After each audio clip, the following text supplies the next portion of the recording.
Remembering Dr. Garry A. Flint, author of A Theory and Treatment of Your Personality, a Manual for Change. In this book, he describes the process healing method, or PHM, and it is a technique that is best defined as a waking state hypnotic treatment method based on a memory model. The process healing method is a treatment intervention for a wide variety of mental health issues. The process healing method works from a memory model to allow systematic treatment of pain, negative beliefs, difficult memories, and addictions without the client re-experiencing traumatic events. With some people, the use of the process healing method almost exclusively, and with others, it is used in combination with other treatment approaches. This approach does not require a person to consciously know all the pieces of information related to their symptoms in order to treat the issue. The person simply needs to be clear about wanting the issue treated. Because the subconscious mind has access to conscious and unconscious information, we'll be able to problem solve healthy solutions with a wealth of information. Now, please enjoy this 5-part summary from Dr. Garry Flint. Part 1, response and reinforcement. Part 2, stimulus, response, reinforcement. Part 3, personality parts. Part 4, the subconscious. Part 5, the basic treatment. These summaries go over the first 3 chapters of the book, A Theory and Treatment of Your Personality, a Manual for Change, which I highly recommend getting your own copy of the book. In part 1, I will discuss response and reinforcement, which are 2 building blocks of the learning theory of the personality. I'm starting slowly because most people don't know about learning theory. I introduce the idea of memory structures, which are metaphors for neural networks. The physiology of a response and its motivation associates with the memory structure. Part 2 discusses stimulus, response, and reinforcement, and further develops the use of memory structures. I finished part 2 by presenting the rationale for basic constructs used in the model. I modified some behavior concepts to fit with clinical experience. Some of these modifications are not consistent with an academic view of learning theory. Everything we feel, think, and do are a series of responses evoked or stimulated from memories in our brain. All responses have a unique memory structure. I use memory structure to describe all responses because it simplifies the complexity of our brain.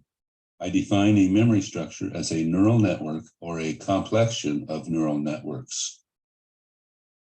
The neural networks or physiology associated with a memory structure can cause a response and provide motivation for the response. There are several sources for motivation: positive reinforcement, negative reinforcement, and generalized reinforcement. The effect of reinforcement for a response amasses in the memory structure. This is a Skinner box. I'm going to show you the relationship between response and reinforcement by using a rat's behavior in a Skinner box. In our example, a hungry rat put in the box eventually presses the bar or lever sticking out of the wall. A food pellet drops into the box in the wall. The rat gets the food pellet, which reinforces the preceding bar press response. The vertical line measures the rate of the bar press responses per minute. The horizontal line is a measure of passing time. A food pellet reinforces the response after each bar press response. A hungry, untrained rat put in the Skinner box starts responding at a slow rate of response. As the effects of reinforcement increases the motivation of the response, the bar press response increases to a high rate. Here we see the memory structure of the bar press response and the amassed positive reinforcement. The physiology causing the bar press associates with the memory structure. The reinforcement, decrease of food deprivation, builds in some way on the memory structure to provide motivation for the response. Stopping the food reinforcement causes extinction of the response. The line on the right of the figure shows the rat is still motivated to respond at a high rate. Frustrated, the rat responds at an even higher rate of response for a while. Then, as the motivation gradually changes on the memory structure, the response rate decreases to a low rate of response.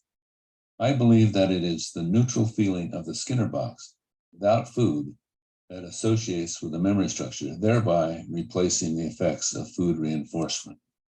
The memory structure after extinction still has the physiology for the bar press, but there is no motivation for the rat to press the bar. The frequency of the occurrence of the bar press response is low. How do we know the physiology for the bar press response is still there? When we make food reinforcement available again, giving a food pellet for every bar press, the rat rapidly increases its rate of response to a high rate. This is called spontaneous recovery. Extinction did not erase the response because the response rate increased more rapidly than in the first session. This suggests that there was an existing memory structure for the bar press. Reinforcing the response after extinction changed the memory structure. It now has both the response and the motivation for the response. The reinforcement of the response reestablishes the motivation for the response on the memory structure. Let's review motivation.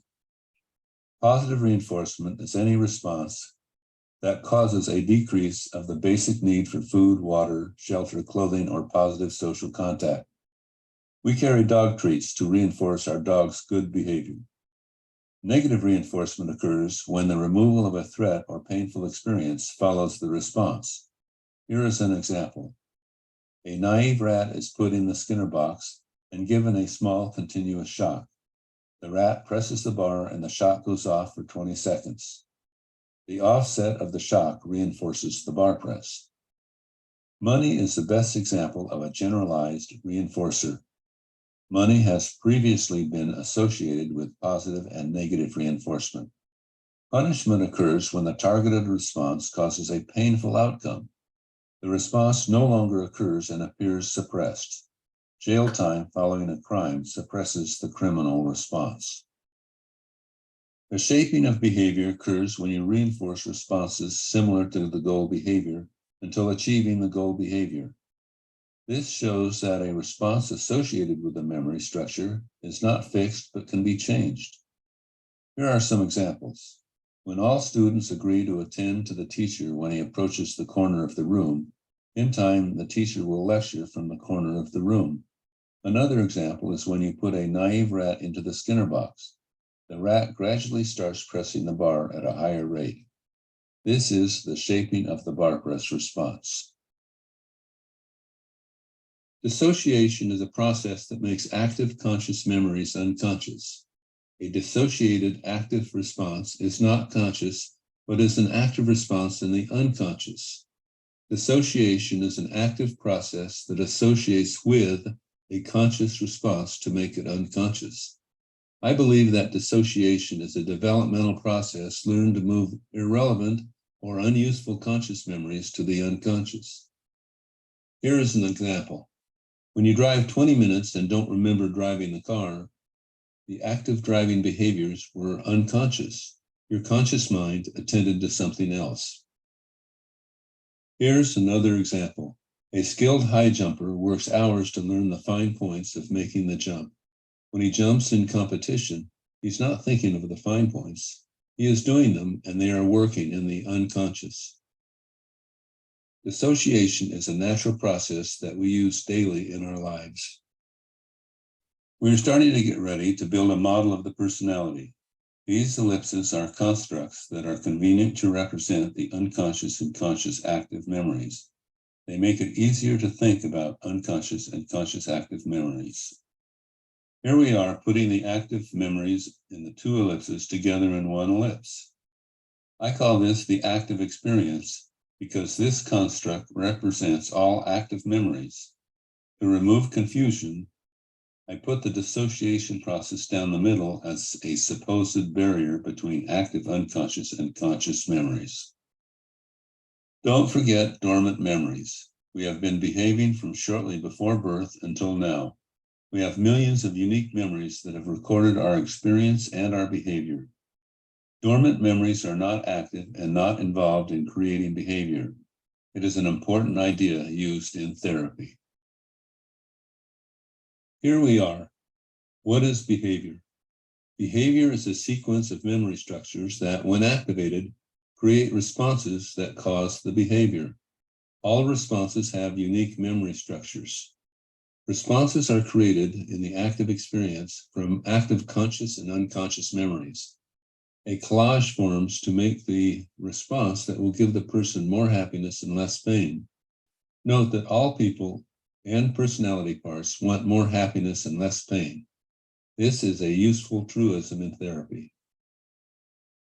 It is important to watch the slideshows in the correct sequence. Each slideshow prepares the viewer for the following shows. Please continue to part 2 to learn about stimulus, response, and reinforcement. Basic learning theory concepts, the basis for the personality model used with the process healing treatment method. I assume that you have completed part 1. Part 2 builds on the information presented in part 1. In this part, we continue to build the model discussing stimulus, response, and reinforcement. Recall that behavior is a sequence of memory structures that, when activated, creates the behavior. All responses have unique memory structures. Active conscious and unconscious memories in the active experience are used to create a response. A collage is formed to make a response that will give the person more happiness and less pain. Memories move back and forth between the dormant and active memories as stimulation changes. What is a stimulus? A stimulus is a sensory event such as an image, sound, or feeling that activates a memory structure into the active experience. Each memory structure has a representation of the stimulus event. Hearing cat, pet, or jack evokes the memory of the cat. The more motivation, the more likely the memory will activate. Stimuli evoke responses into the active experience. Using the verb evoked implies that the likelihood of activating the response is variable depending upon motivation. External and internal stimuli evoke responses. The memory structure of a response includes the stimuli that will evoke it. Internal stimuli such as muscle sensations, organ activity, the bladder, skin sensations, and itch, hunger, thirst, and general aches and pains can evoke or trigger dormant memories. Unstimulated dormant memories remain dormant. Again, stimuli are represented in the memory structure. When a stimulus occurs, the memory structure is activated. Unstimulated active memories become dormant. External stimuli. Our sensory experiences are external stimuli that evoke dormant memories into the active experience. External stimuli are hearing, seeing, smelling, touching, and tasting. Memory structures or responses that have the specific external sensory experience associated with them will activate. Again, active memories, not stimulated, become dormant. Emotions of active memories can activate dormant memories with similar emotions. Emotions in the memory structures of the dormant memories are similar to the active emotions in the active experience. Unstimulated responses remain dormant. Responses can provide stimuli. How is that? A memory structure has physiology representing many features of the response.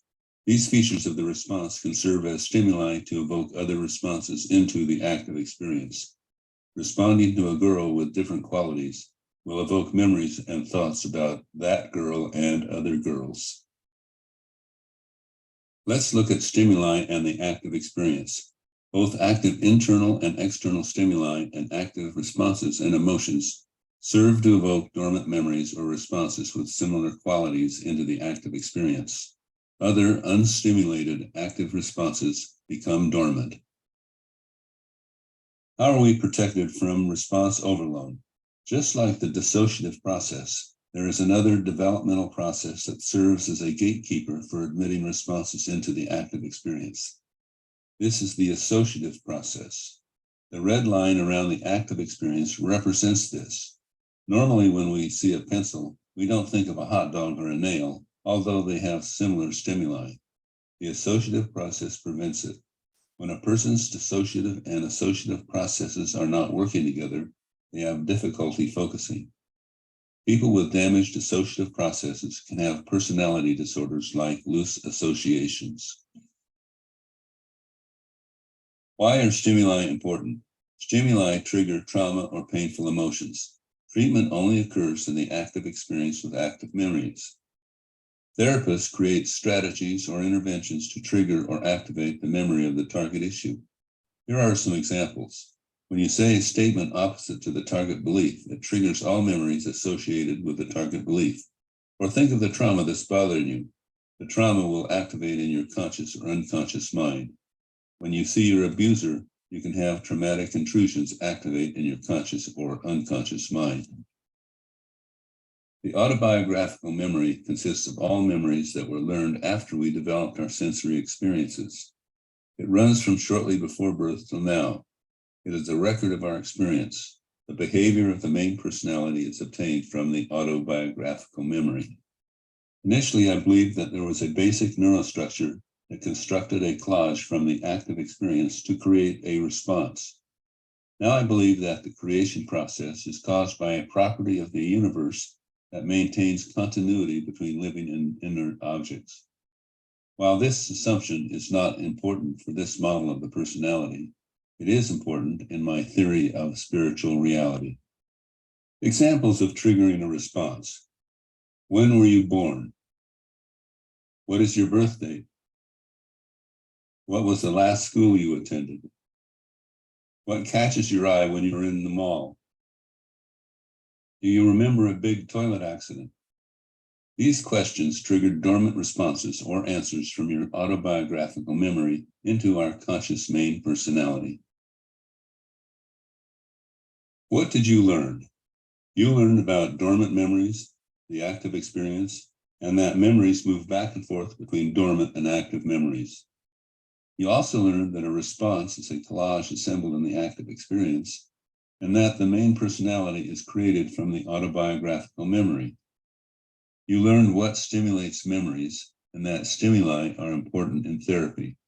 You learned about the basic neurostructure and about dissociative and associative processes.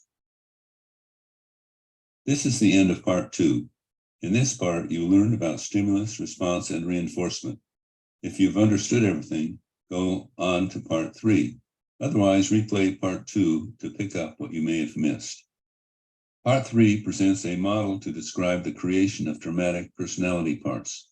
While not consistent with current psychological thinking, most of the patients with whom I have worked over the past 15 years easily accepted the model. See you in part 3. This is part 3 of Basic Learning Theory Concepts, the basis for the process healing treatment method. I assume you have watched parts 1 and 2. These parts mainly taught you the words or constructs used in the learning theory model. Part 3 introduces the mechanics of creating personality parts. Although few professionals accept this view of the personality, people and their parts readily accept the metaphors and constructs used in the model that are useful in composing interventions and treatment. This is where it gets interesting. Recall you learned about dormant memories, active experience, what stimulates memories, that a response is a collage of active memories, and about dissociative and associative processes. This figure shows the most basic parts of the personality model. Active stimuli, responses, and emotions all activate dormant memories into the active experience. Unstimulated active memories return to dormancy. A collage built on the last response, a recurrent process, creates and causes the next response. The associative process screens for fitting responses to activate in the active experience. The dissociative process associates with unuseful active memories in the conscious experience to make them unconscious. At this point, we can assume that a massive basic neural structure is instrumental in creating the responses. Let's start talking about trauma. A simple trauma is a trauma in which you do not lose consciousness. A slip on the ice, a broken arm, a trip to the hospital are traumas you can share with someone when you reach home. Simple traumas involve moderate pain. You know how to deal with the trauma event. Recall the autobiographical memory. This consists of memory structures that amass from a little before birth till now. The main personality is created from memories in the autobiographical memory. With no severe traumas, the main personality is a straight line showing that there are no compartmentalized parts. The person can remember experiences from early in life. You can recall dissociative memories if you present the right stimuli or use simple therapy interventions. Severe trauma occurs when a person experiences an intense emotional or painful trauma. Sometimes when this happens, there is a blank spot in his or her autobiographical memory or main personality. In this blank spot, the person has amnesia for whatever happened. These amnesic memories are difficult to access. Amnesia has been a problem for psychology for over a century. Extreme trauma creates personality parts. For years, psychologists called personality parts dissociative parts. This confused thinking about normal dissociation, which causes amnesia, and personality parts, which also cause amnesia. I believe that parts created in extreme trauma causes amnesia by having an autobiographical memory that is different from the main personality's autobiographical memory. The stimuli in a severe trauma are not familiar to the main personality's memory structure, so it becomes amnesic during the trauma. After the trauma, the main personality cannot access the amnesic part, which is compartmentalized from the main personality. Personality parts are properly called compartmentalized parts. Let's look at the characteristics of personality parts. Personality parts can run the body, therefore have executive function. Executive function is a capacity of using working memory, reasoning, problem solving, as well as planning and carrying out daily tasks. They amass an autobiographical memory of the time that they are running the body. They usually have dissociated memories. They can sometimes be aware of other parts and the main personality. They are normal with learned behaviors to handle the extreme trauma situation. Let's look at severe trauma. A severe trauma occurs when you have 1, no memory in the main personality to handle the situation, and 2, the pain and emotions are high. With extreme pain, the brain mobilizes and activates all related emotions and pain memories. Because this is not included in the structure of the main personality's autobiographical memory, rapid mobilization causes the personality to become dormant. A part is formed as time passes. The part amasses an autobiographical memory of the trauma experience. When the pain is low enough, the main personality becomes active again, and the trauma part becomes dormant. With no memories to handle the trauma and with intense emotions, at 1, the trauma starts and the brain mobilizes, flooding the active experience with intense emotions and relevant behaviors. The autobiographical memory had no memory record of the situation causing the trauma and becomes dormant. At 2, the stimulus complexion changes and mobilizing behavior and emotions flood the active experience, forcing the autobiographical memory and main personality to go dormant. A new personality part is formed to run the body, and a new personalized autobiographical memory amasses during the trauma. At 3, when the situation becomes familiar to the main personality, MP, it rapidly returns to the active experience. With the return of the main personality, the trauma part, TP, with its autobiographical memory, becomes dormant at 4. Just as dissociation occurs in the main personality, a compartmentalized part can dissociate similar behavior in his or her experience. Although the experience of a part is different than that of the main personality, the same source in the autobiographical memory generates many of his or her behaviors. Examples of this are driving a car, language, keeping appointments, or knowing her child's school schedule. A compartmentalized part can dissociate painful information in his or her experience. This shows that there are 2 processes causing amnesia, one caused by the dissociation process and the other caused by creating compartmentalized parts. The first is a learned and shared process, and the other is an extreme trauma causing a structural creation. Let's look at personality or compartmentalized parts. The main personality works as a compartmentalized part. Some parts can watch other parts without being seen. Sometimes they are unaware of each other. Parts can learn new languages that are unknown by the main personality or other parts. The autobiographical memories of parts can be private or completely or partially shared. Some parts are fragile because they took all the torture and pain of their childhood. Some parts protect the main personality or person in his or her daily activities. What does therapy with parts look like? While some parts believe they want more pain and less happiness, I have found that all parts want more happiness and less pain. This is my primary leverage for getting parts to cooperate. I view all parts as normal and treat them with respect, even the most dangerous parts. Some parts have considerations about joining what I call the treatment team or getting treatment. These considerations serve as barriers for treatment, but can be easily removed by reframing, namely by explaining away the barrier. Since this model fits all personalities, therapists use problem solving to adjust the model to each unique personality. Experience can stretch the personality in many directions. The use of problem solving adapts the model to each patient. The therapist does this.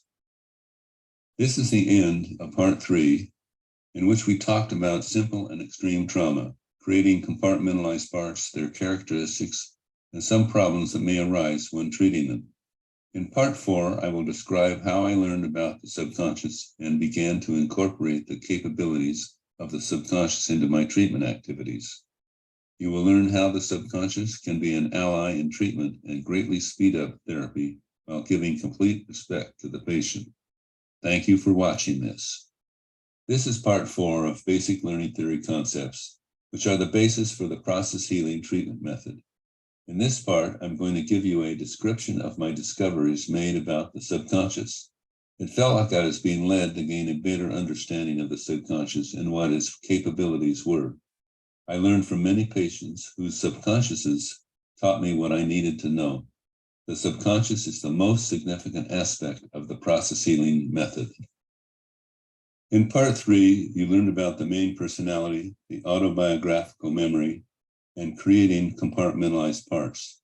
You also learned about the dormant memory and the active experience.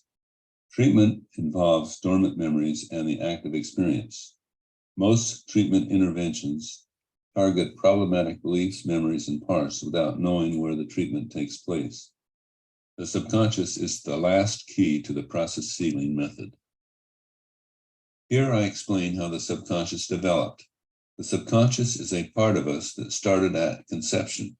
Trauma and later experience did not affect it. See the dashed line in the figure. As sensory experience started, other memory structures formed from which the subconscious was independent. The subconscious can observe the activities in the active experience without being affected by its content. How did I meet the subconscious? I was a hypnotherapist and learned to give indirect hypnotic suggestions to the subconscious or some inner self helper. I had extensive training in neuro-linguistic programming, NLP, from which I learned additional techniques to use the inner resources of a person. You can assume for the moment that there is a subconscious and that this video will teach you its capabilities. You might have contact with your subconscious by the end of this video. Some people can quiet their mind and ask, "Can I talk to my subconscious?" And they hear a yes. I found the subconscious could be my ally. I had a patient who experienced torture. Her main personality became dormant at the age of 8. A 9-year-old part of her ran the body for years and learned to be a nurse's aide. She had many normal and programmed parts. I worked through them by treating them with EMDR, eye movements, to remove the pain from the trauma part and integrate them. The subconscious helped me by flopping her arms straight up in the air when treatment of the part was complete. I concluded that the subconscious could actively help the therapist when treating a patient. Here's how I learned the subconscious could help me improve my treatment interventions. This patient had an inner blackboard on which the subconscious wrote messages, simple answers to my questions. I was using EMDR, eye movements, to treat many traumatic memories. At one point, he said, "I don't believe this. The subconscious said to use a silver pen with a gold tip on it to do the EMDR, and to move the pen randomly in and out to treat my traumas. I had a silver pen with a gold tip in my desk. For 6 weeks, I treated this long list of traumatic memories. I concluded that the subconscious could help me improve my treatment interventions." The subconscious can treat from the inside. Here's how it was revealed to me. I had just learned how to diagnose for thought field therapy. In this therapy, you could diagnose the sequence of acupressure points to tap on to treat a target issue. While we were talking, she felt a tickle under her nose. I asked her subconscious if she was doing this. With a yes, made with a finger response, the patient tapped on the tickle spot. Then she started getting itchy points all over her body. I asked the subconscious if she should tap on them. Yes. Soon the itchy spots were coming too fast.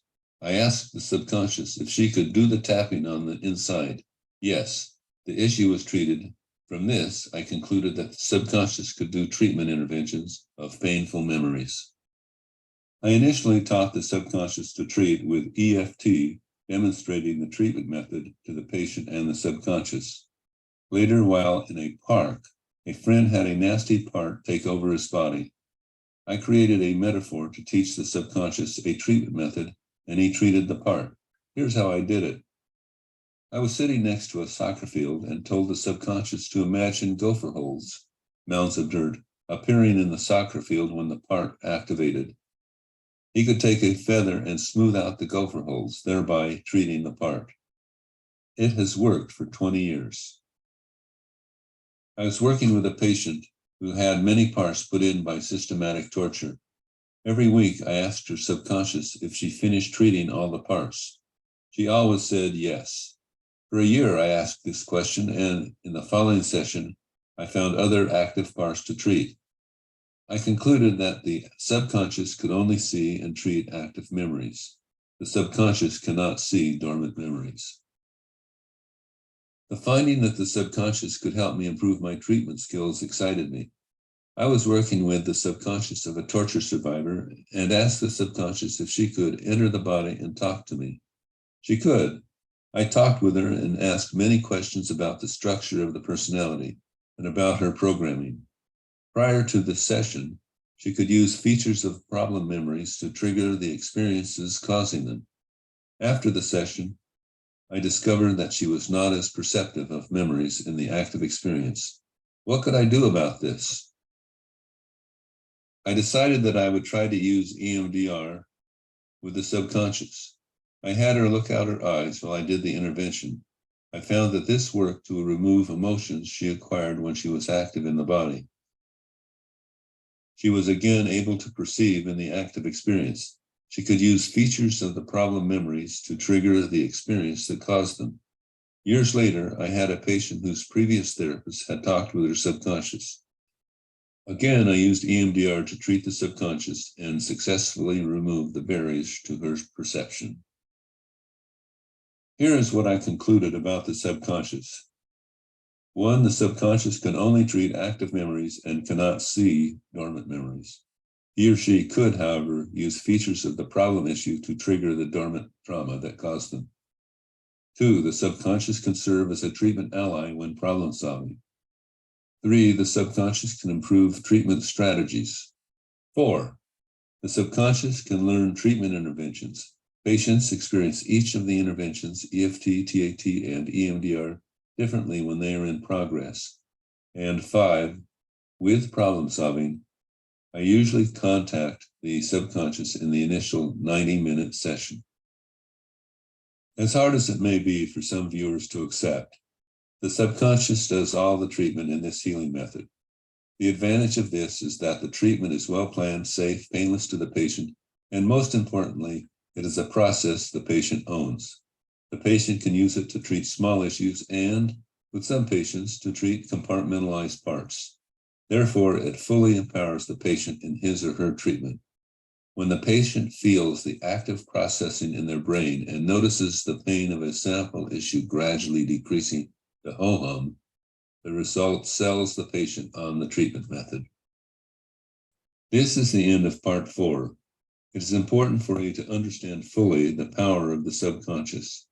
By working with the subconscious, most traumatic issues are treated safely, without pain, and rapidly, as you will see. When problem solving and trying novel interventions, the subconscious can access whether it is safe to treat or use the intervention. Now we move on to part 5. This video introduces you to the basic treatment approach usually used when treating any issue. In this video, I'm going to explain the treatment process. Then communication with parts and the basic treatment plan are presented.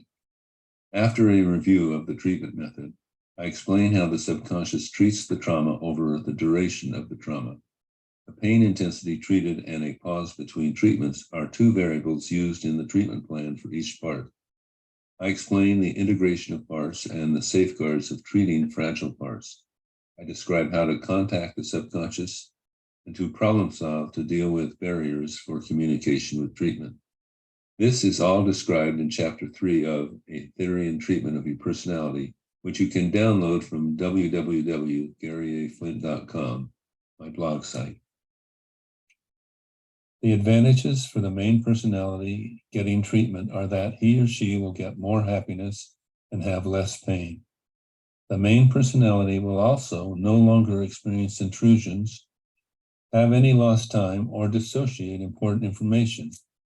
All the parts can run the body from morning to night with no conflict. In addition, studies show that fully integrated people having a mono-personality are more successful in life. In this treatment, I educate all parts so that they know what is happening and agree to common goals. The subconscious will do the treatment, but the treatment method will not be taught to the subconscious until all members of the treatment team agree. Recall that we amass an autobiographical memory. Traumas at different times can cause personality parts. The main personality can be amnesic of these parts. In this section, you will learn about the subconscious treating and integrating the personality parts. When I communicate with parts, I explain that I want them to join a treatment team that will give me permission to teach the subconscious how to treat pain. I remind them that we all want more happiness and less pain. Treatment is a painless process.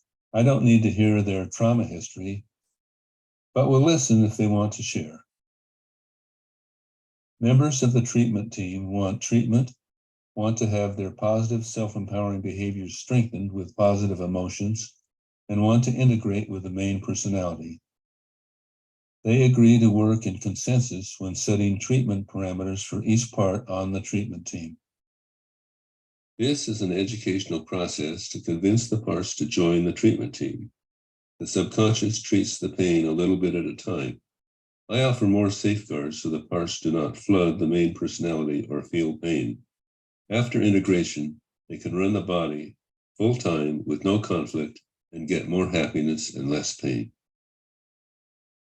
The subconscious orchestrates the trauma part to put a safe amount of pain into the active experience. The rest of the pain stays outside of the associative barrier. The subconscious treats the pain in the active experience carefully. The subconscious treats a safe intensity of pain across the duration of the trauma. The intensity of pain treated is held constant. The time for the pain is adjusted to hold the intensity of the pain constant. As trauma pain intensity changes over time, say from high to low. The rate of treatment is a fixed unit of pain treated each time, see the figure. The treatment team and the subconscious create treatment plans for each part on the team. All treatment team members have to agree on each treatment plan consisting of the unit of pain and the rest time. Each plan has its own rate of treatment. When the stimulation of parts reaches a certain threshold, they will flood the active experience. To prevent flooding, the subconscious treats them to a safe point and then rest. The rest time is a treatment parameter. The subconscious treats the part's pain before integration. Its positive self-empowering behaviors have been strengthened with positive emotions. With integration, it joins the main personality in a union of memories by sharing memories back and forth until the part and main personality have identical memories. This usually strengthens positive behaviors and weakens negative behaviors. The memory of the part fills in the amnesic space in the main personality's history. Dissociative memories of both remain dissociated. If the part thinks its trauma will hurt the main personality, the subconscious can dissociate the trauma memory of the part during the treatment. When the subconscious integrates the part and the main personality, I believe they share their memories back and forth. The other integrated parts also share, so all parts have identical memories. After integration, they can all run the body at the same time without conflict. Some parts are afraid they will experience too much pain or flood the main personality. To prevent this, I ask the subconscious to move 4 parts somewhere in the brain and cluster them together. The space in the center protects active treatment from other brain activities or stimulation that may trigger the part to flood the active experience. The space between the parts is a protected space in the brain to treat the fragile parts. Besides the protected space for treatment, I have more interventions that ensure safety while treating. 1, I ask the subconscious to treat the associative and dissociative processes at the same time. Extreme trauma often damages these processes. This also gives the subconscious better control of the pain treated. 2, I ask the part to back into the active experience. This reduces or cancels anticipatory anxiety. 3, I ask the part to wear a boa, leotards, or a diving suit to hold them together so they won't fall apart. 4, I ask them to hold the hand of the creator or a significant other to give them security. At this point, I tell the parts that I won't teach the treatment method until all parts are on the treatment team and agree to it. I communicate with the subconscious using finger responses. Index fingers means yes, thumb means no, middle finger means I don't want to tell you, and the little finger means I don't know. I ask, can I talk to your subconscious? Sometimes I get a yes, and sometimes I get a no or no response. When I get a no or no response, either now or during treatment interventions, I problem solve. I ask, can I talk to the part who's blocking communication? With either a yes or a no, I ask, is there a consideration blocking you from speaking with me? With either a yes or a no, I ask questions about common barriers. Here are some examples. Are you afraid the pain will be too great? Are you afraid that you will die? Do you fear losing your knowledge, wisdom, and understanding of life? Is there a pre-birth part interfering with communication? Do you want more pain and less satisfaction? All 17 reframes are given for 17 different barriers in Chapter 3, pages 75 to 87. When you believe that all parts are on the treatment team, ask, do all the parts on the treatment team want the subconscious to learn the treatment method? With a no, you continue problem solving to get all the parts on the treatment team. When you get a yes, you use an oncology check from NLP to make sure. You ask, do you mean that there are no parts that don't have any objections to my teaching the subconscious the treatment method? This question confuses personality parts, and they answered no. When this happens, you problem solve and treat the parts until you get a yes. In my experience, the subconscious gives a yes when all the parts are on the treatment team and want the subconscious taught the treatment method. Once all the parts are on the treatment team and the subconscious is taught the treatment metaphor, I ask the subconscious and the treatment team to create treatment plans for all members of the treatment team. They all vote in consensus, which means that all parts have to agree on the treatment plan for each part. This protects the wee baby part from being afraid when the subconscious treats a part with extreme pain. Once the treatment plans are completed, I ask the subconscious to treat the parts in the best order and in the best way. the patient usually feels the process start with a sensation occurring somewhere in the brain. In this video, I presented the steps one has to take to convince all parts to join a treatment team. Then, after an ecology check, I teach the subconscious the treatment method. The problem-solving interventions shown in this process are used constantly in treatment. As with EMDR and EFT, one intervention fits all people. The same is true of this treatment method. I use these interventions with all people, but further treatment needs problem-solving to customize the interventions for the person. All people have unique autobiographical histories. The memory structures of traumas created can be unusual and need creative problem-solving. I am still planning part 6 in this series. You can download this material presented in Chapter 3 from either my blog site at www.garryaflint.com or from www.neosolteric.com. Thank you for watching.